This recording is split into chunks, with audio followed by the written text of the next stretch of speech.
किराएदार बेटा। उठ जा नालायक, सुबह के 8 बजने को है। तुझे एग्जाम नहीं देना क्या? थोड़ी देर और सोने दीजिए ना पापा। तू उठता है या फिर मैं तेरे ऊपर पानी फेंकूं? रोज गधों की तरह सोता रहता है, पेपर की कोई टेंशन ही नहीं है। और एक हमारा समय था जब हम पेपर में फेल होने के डर से रात भर पढ़ा करते थे, सो ही नहीं पाते थे। तो क्या अब आप उसका बदला मुझसे लेंगे? मैं 15 मिनट बाद उठ जाऊंगा, आप प्लीज जाइए, मुझे डिस्टर्ब मत कीजिए। इतना कहकर रौनक रजाई ढककर फिर से सो जाता है। तू ऐसे नहीं मानेगा, रुक मैं अभी पानी लेकर आता हूँ। बस फिर क्या था, इतना कहकर वो भागते हुए बाथरूम में जाते हैं और पानी की एक बड़ी सी बाल्टी लाकर रौनक के ऊपर फेंक देते हैं। पानी पड़ते ही रौनक झट से उठ जाता है। ये आपने क्या किया पापा? अब तो उठेगा नहीं तो यही करना पड़ेगा ना। वैसे थैंक्स डैड, आपके कारण ना अब मुझे नहाने की भी जरूरत नहीं पड़ेगी।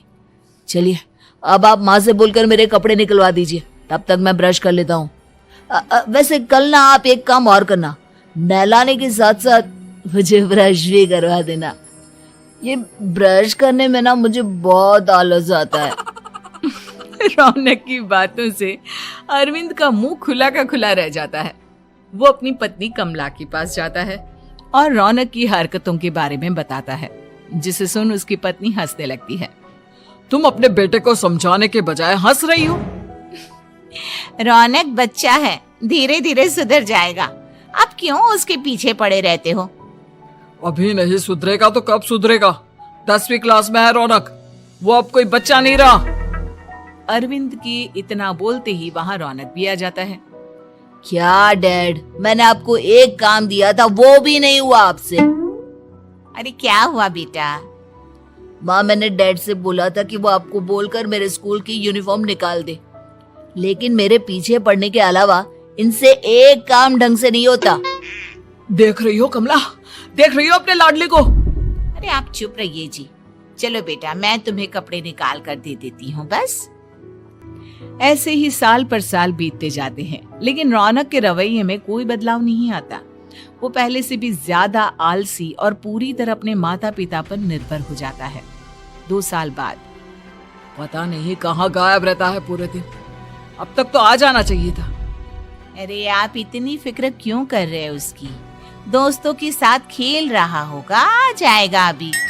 ये कोई टाइम है खेलने का? 10 बजने वाले हैं, इतनी रात में कौन खेलता है? कमला कुछ कहती उससे पहले ही रौनक वहां आ जाता है। मम्मी जल्दी से खाना लगा दो, बहुत भूख लग रही है। तुम्हें तब तक खाना नहीं मिलेगा जब तक तुम बता नहीं देते कि इतनी रात गए कहाँ से आ रहे हो। ओ प्लीज डैड, अब आप इसी पे प्रद्युमन बनकर मेरे सर पर बंदूक लेकर मत बैठ जाना। अपनी फालतू की बकवास बंद कर और बता कहाँ से आ रहा है। माँ अब समझाइए ना डैड को। बता देना बेटा, इनको भी तसल्ली हो जाएगी। आप बोल रही हैं तो बता देता हूँ, मैं दोस्तों के साथ मूवी देखने गया था, इसलिए देर हो गई। तो इन सब चीजों में मेरे पैसे उड़ाता है? कभी 1 रुपया कमाने के बारे में सोचा है तूने? जब देखो हवा की तरह पैसे उड़ाता रहता है। माँ अब आप इन्हें चुप करा दीजिए, वरना ना मुझे गुस्सा आ जाएगा। अच्छा क्या कर लेगा? बता ना क्या कर लेगा तू? वैसे बात तो ठीक ही है, मैं कर ही क्या सकता हूँ, पैसे तो फिर भी मैं आपसे ही मांगूंगा ना। चलिए अब ये सब बात छोड़िए और मम्मी मेरे लिए खाना लगा दीजिए। अभी लगा देती हूँ बेटा। मैं बता रहा हूँ कमला, एक दिन ये ऐसे ही बिगड़ जाएगा। उफ़ो, आप क्यों इतना पीछे पड़े रहते हो मेरे बच्चे के? बात की बाद में देखेंगे, अभी आप शांति से उसे खाना खाने देंगे। अगले दिन, डैडी मुझे 10,000 रुपए चाहिए। हाँ? अब इतने पैसे क्यों चाहिए तुझे? डैड आप बिना सवाल किए कभी पैसे नहीं दे सकते क्या? जब तक तू बताएगा नहीं तुझे पैसे भी नहीं मिलेंगे। अरे अब आप अपने बेटे को पैसे भी नहीं दे सकते? नालायक, तेरी उम्र के लोग नौकरी करते हैं और एक तू है जो नौकरी करने का नाम ही नहीं लेता कभी। आप लोगों के होते हुए भला मैं नौकरी क्यों करूं? अरे हम कब तक पैसे देंगे तुझे? तुझे भी तो अपने पैरों पर खड़ा होना होगा ना। कौन सा उधार के पैरों पर खड़ा हूं? अपने ही तो पैरों पर खड़ा हूं मैं। इसी तरह रौनक दिन प्रतिदिन लापरवाह होता जाता है। उसकी लापरवाही को देखते हुए अरविंद और कमला अपने बेटे की शादी कराने का फैसला लेते हैं और 1 महीने के अंदर अंदर ही रौनक की शादी मेघा नाम की लड़की से करा देते हैं। शादी के कुछ दिन बाद, रौनक, मुझे एक अच्छी सी साड़ी चाहिए, आप ला दोगे ना? हाँ, क्यों नहीं।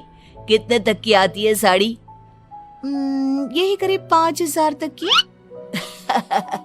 तुम चिंता मत करो, मैं आज ही डैडी से पैसे मांगकर तुम्हारे लिए साड़ी ले आऊंगा। आप कब तक ऐसे ही अपने पापा से पैसे मांगते रहेंगी? कोई अच्छी सी नौकरी क्यों नहीं कर लेते आप? अरे डैड के होते हुए मुझे नौकरी करने की जरूरत ही क्या है? पर आप ऐसे कब तक उनसे पैसे मांगते रहेंगे?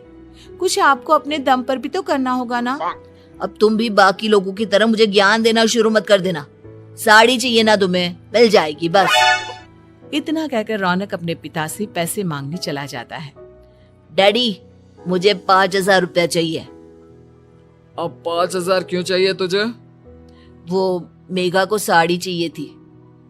अरविंद आगे बिना कुछ कहे चुपचाप उसे पैसे निकाल कर दे देता है। कुछ दिन बाद, तुम्हें नहीं लगता कमला, रौनक हम पर पहले से भी ज्यादा डिपेंड हो गया है? मुझे तो अब उसके भविष्य की चिंता होने लगी है।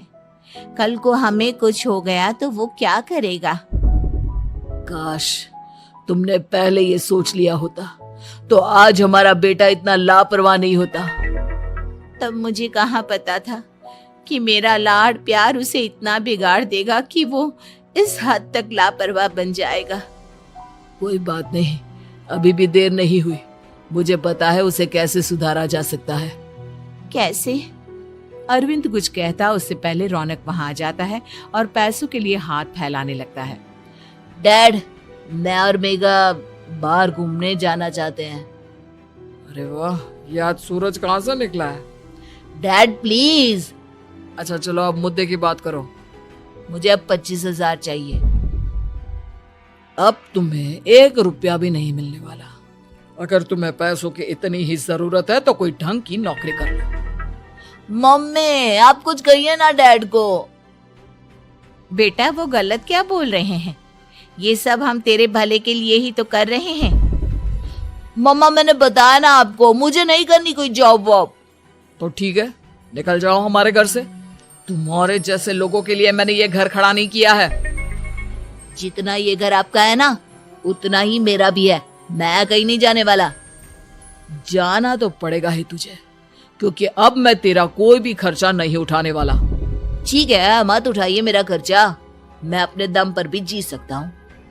तो बेशर्मों की तरह अब तक यहाँ क्यों खड़ा है? अपना सामान ले और निकल जाए यहाँ से। रौनक पैर पटकते हुए वहां से चला जाता है। घर से निकालना जरूरी है क्या उसे? बिना पैसों के कौन रखेगा उसे किराए पर? अगर उसका भविष्य सुधारना है तो हमें अपने दिल पर पत्थर रखकर ये कदम उठाना ही होगा। दोनों बात कर रहे होते हैं कि रौनक अपनी पत्नी के साथ एक बड़ा सा बैग लेकर घर से निकल जाता है, लेकिन घर से बाहर उसे कोई भी मुफ्त में अपने घर किराए पर नहीं रखता। अंत में थक हार कर वो फिर से अपने घर चला जाता है। क्या हुआ? थोड़ी देर पहले तो दहाड़ते हुए घर से निकला था, अब क्या हुआ? नहीं रखा ना किसी ने तुझे किराए पर? डैड प्लीज, मैं कुछ दिनों में कोई अच्छी सी नौकरी शुरू कर दूंगा। आप तब तक तो हमें रख लीजिए प्लीज। सुबह से रात हो चुकी है लेकिन कोई हमें रखने को राजी नहीं है। अब आप ही बताइए, इतनी रात को मैं मेघा को लेकर कहाँ जाऊंगा? ठीक है, बहू की वजह से मैं तुझे घर पर रख रहा हूँ, लेकिन तू इस घर में एक बेटे की नहीं बल्कि एक किराएदार की हैसियत से रहेगा। 3 महीने है तेरे पास। इन 3 महीनों के अंदर अंदर मुझे तेरी पहली तनख्वाह हाथ में चाहिए, समझ गया? पक्का डैड, इन 3 महीनों के अंदर अंदर तो कोई बढ़िया सी नौकरी ढूंढ ही लूंगा मैं। ऐसे ही धीरे धीरे समय बीतने लगता है और अरविंद के दिए 3 महीनों में से 2 महीने बीत चुके होते हैं। पापा जी ने हमें 3 महीने दिए थे, जिसमें से 2 महीने तो बीत चुके हैं। अब ये आखिरी महीना बचा है। अरे तुम चिंता मत करो, आज मेरा ना 2 जगह इंटरव्यू है, दोनों में से कहीं ना कहीं तो जॉब लगी जाएगी। अच्छा, all the best. Raunak interview के लिए निकल जाता है, जिसके बाद शाम में रौनक घर आता है। कैसा गया इंटरव्यू? आपकी नौकरी लगी या नहीं? अरे पहले सांस तो ले लेने दो अच्छे से। बताइए ना, मुझसे तो जरा भी इंतजार नहीं हो रहा है। वो दरअसल बात यह है कि मेरी नौकरी तो लग चुकी है, लेकिन पैसे बहुत कम है। कितने पैसे हैं? 15,000। इतने में अरविंद और कमला मिठाई का डिब्बा लेकर आ जाते हैं। बधाई हो बेटा। हम जानते थे तेरी जॉब जरूर लगेगी। लेकिन मेरी सैलरी बहुत कम है मम्मा। कम है तो क्या हुआ, धीरे धीरे बढ़ जाएगी। हाँ बेटा, हम तो बस चाहते थे कि तू अपने पैरों पर खड़ा हो जाए। मतलब अब आप मुझे घर से नहीं निकालेंगे?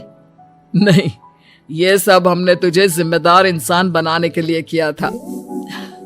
Thank you mummy papa. अगर आप दोनों ऐसा नहीं करते तो मुझे कभी अपनी जिम्मेदारियों का एहसास तक नहीं होता। आज आपने मुझे सिखा दिया कि इंसान का अपने पैरों पर खड़ा होना भी जरूरी होता है। इतना कहकर रौनक झट से अपने माता पिता के गले लग जाता है और अपनी कमाई की पहली तनख्वाह वो अपने माता पिता के हाथ में सौंपता है। इस तरह रौनक एक गैर जिम्मेदार व्यक्ति से एक जिम्मेदार व्यक्ति बन जाता है।